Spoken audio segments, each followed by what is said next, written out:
κλάψω. Ο λαιμός πονάει και έχω φαγούρα. Όταν αρρωσταίνω θέλω να κλάψω. Μα πάω στο γιατρό, του φίλο τον καλό. Όποτε αρρωσταίνω ή χτυπώ, να πάω στο γιατρό να μου δώσει φάρμακα, να γίνω καλά ξανά.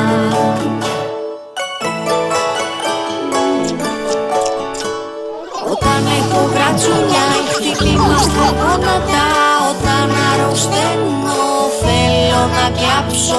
Όταν με πιάνει βρίχαση έχω πυρετό. Όταν αρρωσταίνω θέλω να κλάψω. Μα πάω στο γιατρό, του φίλο τον καλό.